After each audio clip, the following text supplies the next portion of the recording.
Hello, my name is Shane, and let's start this demo off in Visual Studio Code. We have a basic route for hello world / a route for our postcodes, some basic input validation, a MySQL connection string, a select statement to grab our data, and some basic JSON conversion.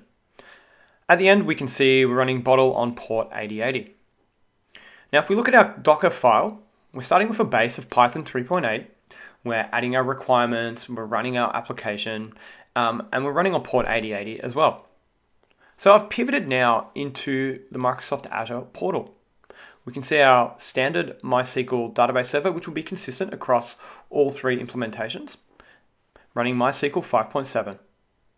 I've pivoted now to our virtual machines, to running a Linux Ubuntu 20.04. It's got a public IP address, and it's a burstable instance, so nothing special here. So I'm using the Azure portal, and I'm going to SSH via Azure Command Shell into our system. I'm going to go to the path that contains our application, and I'm going to execute it. And we can see on port 8080, our bottle web server is running. So if we copy and paste to our clipboard the IP address, port 8080, we get a default route, hello world. I put ABC123, it doesn't exist, there's no route for it. But if I put the postcode for Melbourne in, I see all the public toilets in Melbourne. I put a random postcode in, and now I've put one in for Sydney. A lot more public toilets.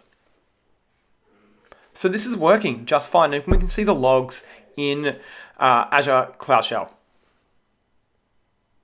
So let's jump over to containers. So we have a container registry.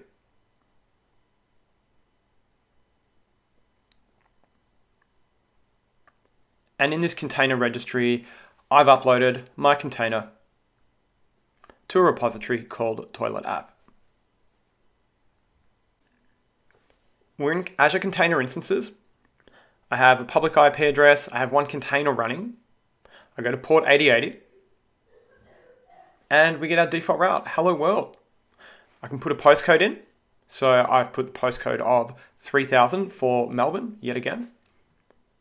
So we're going through a little bit of a container cold start. Now this won't be an issue in production environments. And we can see, we get the same outcome. It looks exactly the same. I put a random postcode in, no results.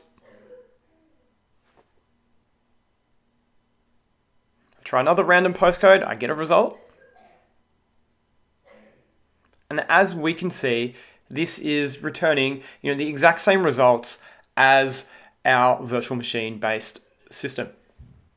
So finally, we're going to pivot to functions, Azure Functions.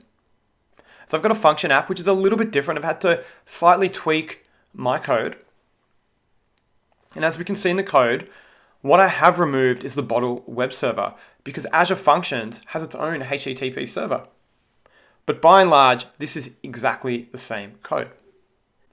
I'm storing my connection string details as an Azure Functions application key before jumping into my browser and illustrating that I can, achieve the same outcome via Azure Functions.